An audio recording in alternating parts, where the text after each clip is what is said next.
Well, another blow to a region near the Canada-U.S. border. Windsor is already on tenterhooks with the auto industry and Donald Trump's tariff crosshairs.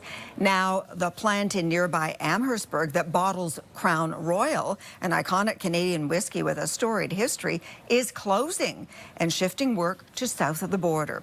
CTV's Adrian Gobriel now with the job losses and the heart-wrenching effect on a community. Adrian. Yeah, Sandy, that Crown Royal bottling facility you mentioned near the Detroit-Windsor border in Amherstburg, Ontario, is that community's largest employer. And some are pointing towards the Trump trade war as a motive for the move. We need to maintain the jobs. Without the jobs, we become a bedroom community, and I, as mayor, do not want that.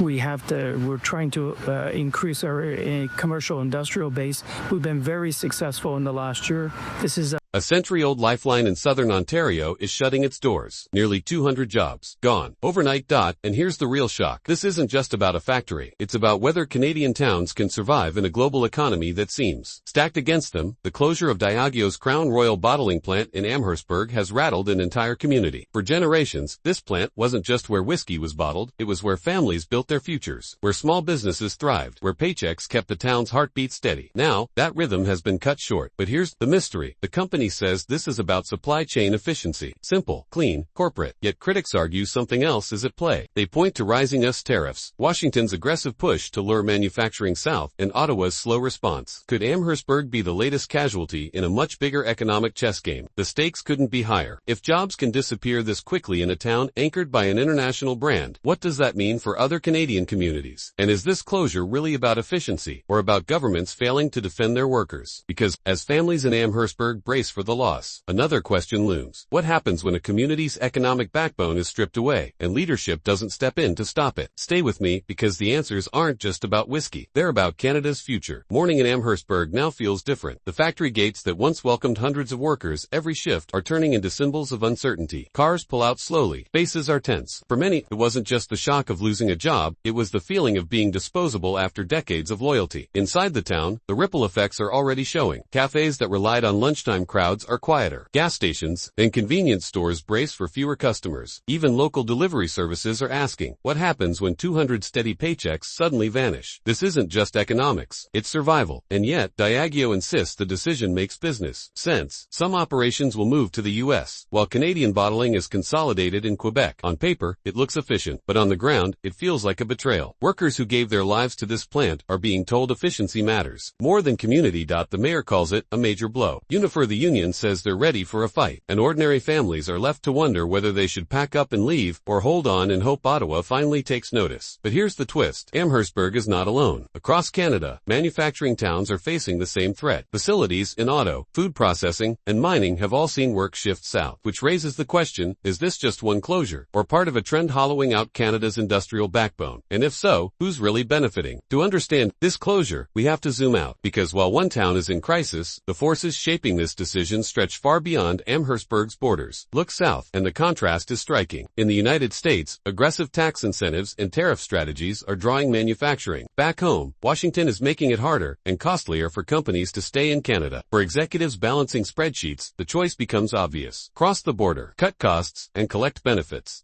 Meanwhile, in Ottawa, the response has been hesitant. Federal leaders speak about long-term resiliency, but families in towns, like Amherstburg, don't live in the long term. They live paycheck to paycheck. Critics argue that Canada missed its moment. When tariffs first struck, it could have set a firm tone, showing companies that leaving communities behind wouldn't be so easy. Instead, the government spoke cautiously, trying to please both sides, and investors noticed. That hesitation carries consequences, because investors aren't just watching numbers, they're watching confidence. And when leadership looks unsure, capital moves elsewhere. For Amherstburg, that meant jobs moving south. For other towns, it could mean the same. So the question isn't simply, why did Diageo close this plant? The real question is, why does it keep happening? And why do Canadian workers keep paying the price? And as the dust settles, another question emerges. If federal leadership can't shield towns like Amherstburg, who will? For Amherstburg, the closure isn't just about jobs. It's about identity. Generations of families worked at that bottling plant, passing down steady paychecks like a tradition. Local shops, diners, and even school routines were tied to the rhythm of those shifts. Now, that rhythm is broken, and the silence feels heavier with each passing day. Workers describe the news as a gut punch. Some had decades invested. Others built entire careers careers around the stability the plant once promised. Now they face an uncertain future, told only that transition support will be offered. But how do you transition from losing the heartbeat of your community? Unifor, the union representing these workers, isn't backing down. They've pledged to fight, warning the company that they have a battle on their hands. The mayor, too, has made it clear. Losing this plant risks turning Amherstburg into nothing more than a bedroom community, with families commuting elsewhere, and local businesses fading away. That anger is real, and so is the fear. Cafes that thrived on plant workers' lunch breaks are already seeing fewer customers. Gas stations, delivery drivers, even grocery stores feel the tremors. A single closure has triggered an economic domino effect. But this isn't just about Amherstburg. It's a warning shot to every Canadian town that relies on manufacturing. If global corporations can walk away this easily, then no job, no industry, and no community is truly safe. So the fight here is bigger than one plant. It's about defending Canada's economic backbone. As February approaches, Amherstburg prepares for the day its factory doors finally close. Nearly a century of history will end in silence, leaving behind empty hallways and a community forced to pick up the pieces. For some, it feels like abandonment. For others, it's a wake-up call. Political leaders have already begun weighing in. Ontario Premier Doug Ford condemned the move as a betrayal of Canadian workers, warning that without bold action, more communities could face the same fate. At the federal level, the response has been cautious, wrapped in promises of long-term resiliency. But for workers staring down unemployment, those words ring hollow. They don't need theories. They need jobs. Meanwhile, south of the border, the picture looks very different. US incentives are drawing companies back, and Washington is making sure businesses feel rewarded for staying. The playing field isn't level, and unless Ottawa adapts quickly, Canada risks watching more of its industrial base slip away. For Amherstburg, the fight isn't over. Unifor has vowed to keep pressure on Diageo. The mayor is rallying to attract new investment, and the community is bracing for what comes next. But the closure has left a deeper scar, one that raises a bigger question. If global corporations can move with such ease, what's protecting Canadian workers at all? And here's the truth. What happens in Amherstburg is not an isolated story. It's a preview. The real question is, which town will be next?